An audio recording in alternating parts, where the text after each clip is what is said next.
morning, my children! It's been a couple of years since we checked in on Count D and his pet shop of horrors. So, let's rectify that, shall we? The first story, Diamonde, deals with international political intrigue. Garuna, a small country, has recently lost its king.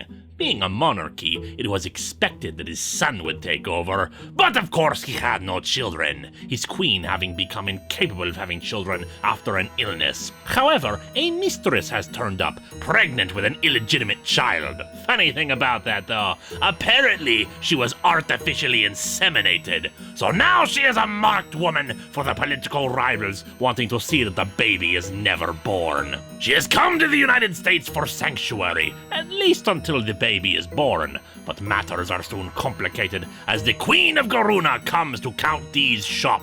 It seems Count D's grandfather owes an allegiance of some kind to Garuna, passed down through the family. The Queen tells the Count that there was no way this woman would be the king's mistress, that their love was too pure together. But in fact, this whole thing was a plot by Count D's own father to secure the bloodline. Much to Count D's frustration, it seems he is in the habit of cleaning up his father's mistakes. Soon, the woman has been assassinated and a culprit arrested.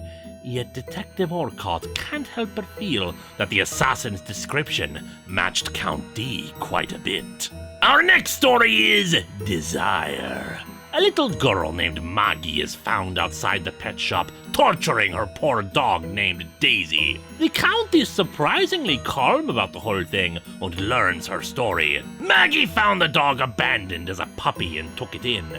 But the dog has grown up, and Maggie no longer finds her as adorable and fun as she once did. So the Count makes a little trade with her. Clearly what she really wants is something cute to obey her and do as she wants. So he gives her a little girl to take care of instead. Count D even provides a $15,000 monthly stipend to Maggie's family to take care of her. And they do. And over a short time, the new girl, whom Maggie has renamed Daisy in honor of her pet, soon grows to be quite a beloved person amongst her friends and family. She is the one people are now calling cute and wonderful and getting so much attention and love. And Maggie is pissed, finally screaming to get rid of her and even attacks her. But Daisy remains loyal and loving. But then Count D arrives to take Maggie away. Clearly the family has someone new that they love. Someone younger and cuter and more loved than she was. After all, isn't that just what Maggie wanted with her dog? Trade it in for a better model? Fortunately for her though, Daisy intervenes, not wanting to lose Maggie. And soon enough, Daisy becomes her namesake once again, a doggy most beloved to Maggie. This brings us to Dessert. It is a rather unusual story in that, unlike the more formulaic stories of Pet Shop of Horrors, it goes in a roundabout direction. Count D engages with several socialites at a party, some wanting a more exotic pet from him, and he recommends a totetsu, an animal with the body and horns of a sheep, the fangs of a tiger, and the face of a man. He meets some unusual characters, a woman who is smitten with him, and two drug addicts who love the Count's incense, wanting to create and sell it. Orcott is also at the party, providing security. It seems there has been a rash of kidnappings lately. Later, though, he and Detective Orcott meet Wong,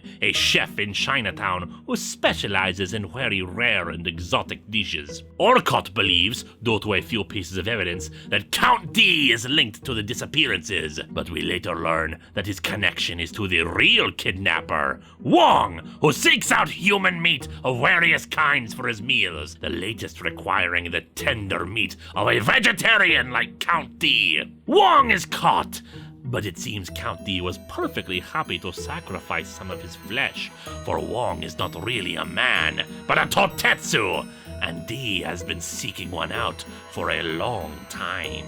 Our final tale for this volume is Devil. which one should always remember comes in different forms. There's been an increase in religious tension, particularly in an area where a mosque, a church, and a temple are all near. During a picnic in the park, Count D meets Rosemary, an old woman suffering from memory problems who recognizes the Count as his grandfather. Said grandfather gave her something as a child. Pappy, a teddy bear, the first in a vast collection she has had. As they examine the teddy bear collection, Rosemary's memories seem to become more and more clear. To Count D, a teddy bear is really just another form of a pet, a loving animal that goes with an owner. And his investigation into Pappy and the deal made for him concerns him a little. Rosemary's granddaughter worries about the memory issues with her grandmother. After all, we are all the sum of our own memories, and without them, who are we really? When a neo-Nazi makes a terrorist attack in the religious area, Rosemary's memories are made clear. The circumstances of taking Pappy revealed to her. She was a Jew in Germany in the 1940s, and her family's heritage had been found out. Her own father knew that the Nazis would soon take them, but he hoped the former Count D could provide protection for his daughter, something to keep her safe from the horrors of man. And so, in his eyes, if God had abandoned them, then he would make a deal with the devil, Pappy serving as her protector, although most especially his advice to her to hide her true identity. It buried her real name, Elizabeth Schneider, and destroyed her identity, her heritage, everything that she was before. With her true memories restored, she passes, though the present Count D wonders which soul is now at peace, the real one or the imagined.